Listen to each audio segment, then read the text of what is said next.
Welcome again to Bungalows for Bachelors. We took care of our roof design in terms of laying out where we want our supports to go. Now we're going to start to think about our ceiling because our roof's taken care of. So the first thing we need to think about here is, can we first of all just make 2x6 ceiling joists work on the whole thing? That's kind of the first thing we want to know. That's the best way to accomplish things. And the rule, you will find your ceilings joist span tables in the IRC 2021. And I happen to know that a 2x6 24 inches on center Southern Yellow Pine number 2 is going to get me approximately 14 feet. So of 14 feet of span. So I'm going to check my rooms. First of all, I've got my rafters all running up down direction in this house.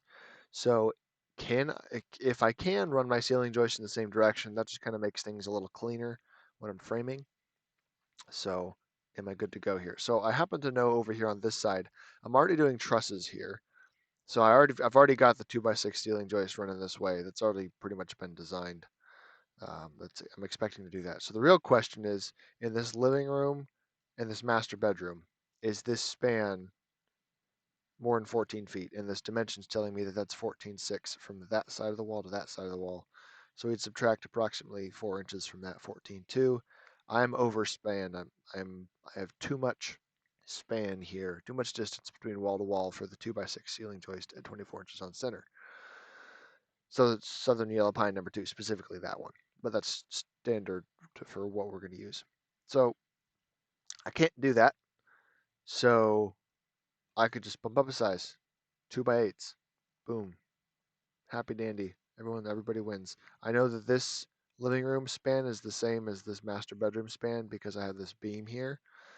So when I run my ceiling joist, I'm going to start on the wall, come over here, and depending on where this beam is, I'm either going to hang from below the beam or I'm going to use a metal hanger straight onto the beam, and I'll be good to go there. And then this is, of course, a much smaller span, so that's totally fine. So yeah, I can cross this closet, no big deal. So, and this office is, let's just check it, approximately a 10-foot span, totally fine there. I can go 14 feet. So 2x6 ceiling joists everywhere except the living room larger span and the master bedroom larger span. So I'm just going to notate that here with this dude.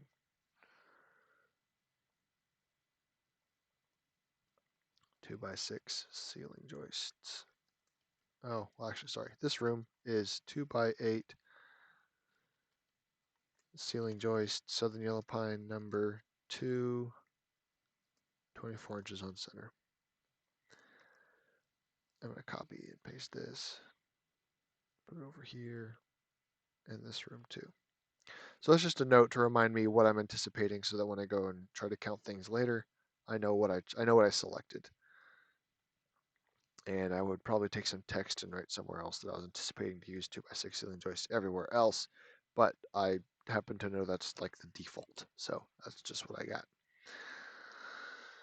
Cool. So we got our ceiling joist selected. We don't need any extra beams. If we were in a situation where, because of our roof bracing locations, we didn't put a beam somewhere because we didn't need it for the roof, but we might need one for the ceiling, then we would add more beams and use those for the ceiling. But we're good. We're good in this scenario. So nothing to worry about there. So the ceiling joists are good. Ceiling beams are good.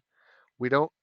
We'd also want to think about any hangers, any big beam hangers. Well, we don't have any crazy like beam to beam joints that need to be flush or anything like that. So a beam to beam joint would look something like this. This is how I would draw it in here. I draw it like this, and then where this happens, I'd come in here and I'd pick a color I'm going to see, and I would draw. Come on. I would draw that. That reminds me, there's a beam hanger there that I need to design. I need to at least design. I need to select one that's going to be appropriate for the weight that that beam will be carrying and transferring to this beam. So that's how I would draw it, but I don't have that problem because I don't need this beam here. So we don't need any beam hangers, so we can kind of not worry about that one. Next thing is going to be headers. So the headers are technically in the wall framing, but it's all going to be kind of part of the same sort of plan here. So I'm going to go throughout um, my little house here, and I'm going to highlight where the headers are and like about what the sizes are. So I'm going to stick with that, and then bump this up a little bit. You're just going to be using your highlighter, pick a different color, and then I'm going to just start highlighting headers. So I'm going to do windows, and I'm going to do doors.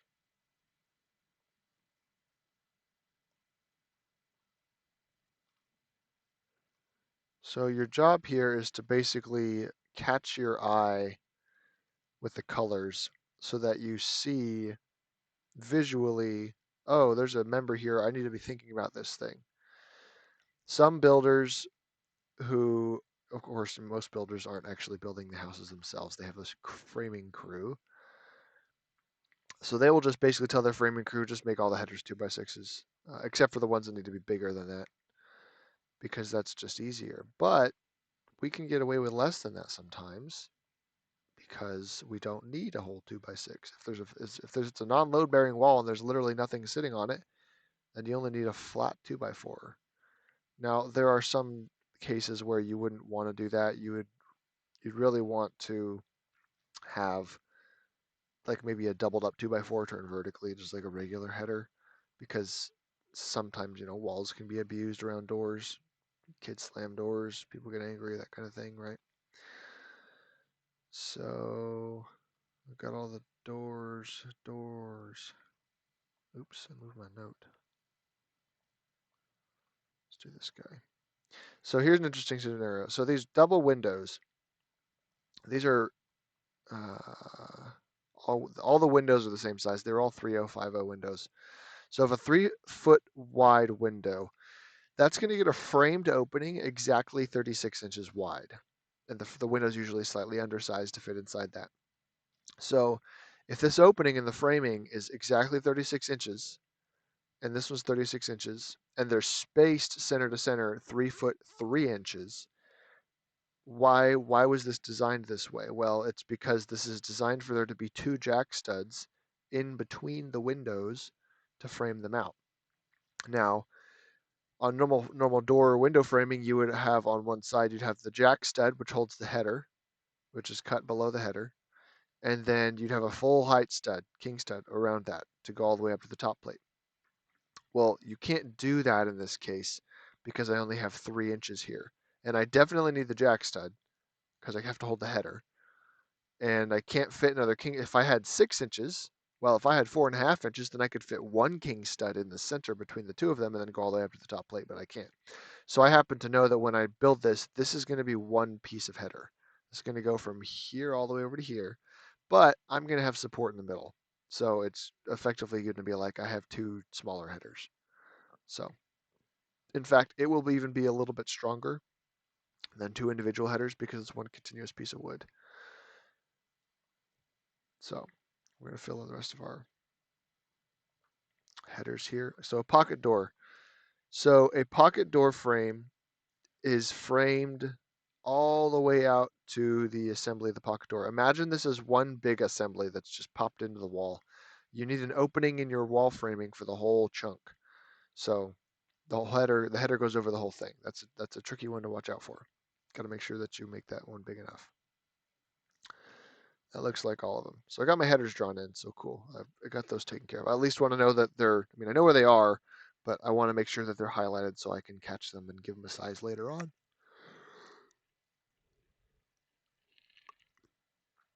Floor blocking lines would be something else that I would notate. In this case, I don't have any floor systems. I don't have a second floor, so I'm not concerned with it.